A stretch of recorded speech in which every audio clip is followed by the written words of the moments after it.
দেশ এবং দেশের বাহিরে যেখান থেকে আজকের আলোচনাটি শুনছেন আপনাদের সবাইকে স্বাগত জানাচ্ছি। আপনাদের সাথে আছি আমি হুসাইন আহমদ।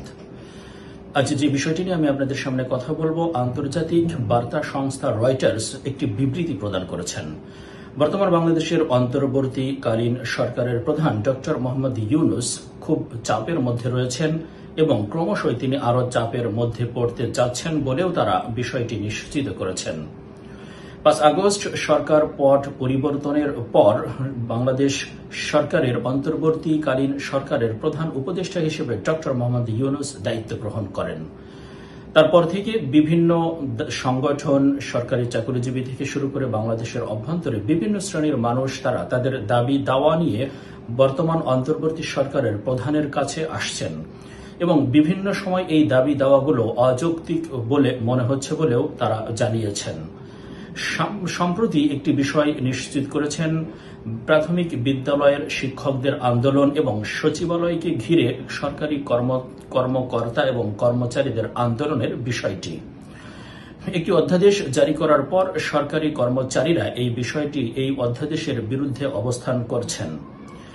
এই ধরনের চাপ। অন্যদিকে বাংলাদেশের অভ্যন্তরে রাজনৈতিক দলগুলো চাচ্ছেন 2025 সালের ডিসেম্বর মাসের মধ্যেই নির্বাচন এবং ডক্টর মোহাম্মদ ইউনূস তিনি বলছেন 2026 সালের জুন মাসের মধ্যেই একটি অবাধ, নিরপেক্ষ ও সুষ্ঠু নির্বাচন দেওয়া সম্ভব।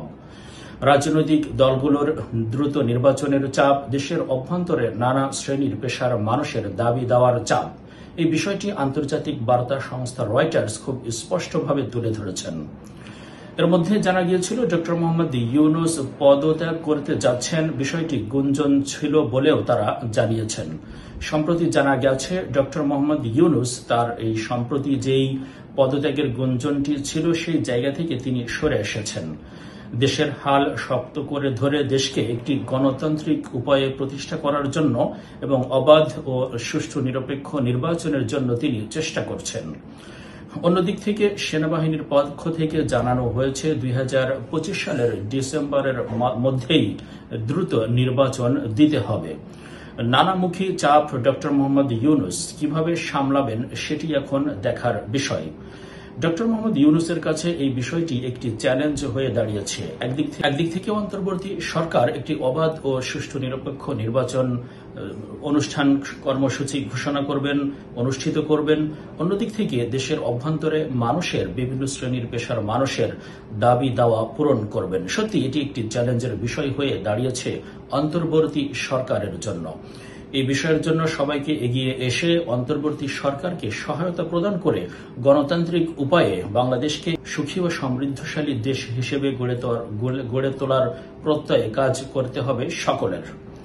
সবাইকে অসংখ্য ধন্যবাদ জানিয়ে আজকের আলোচনাটি এখানেই শেষ করছি।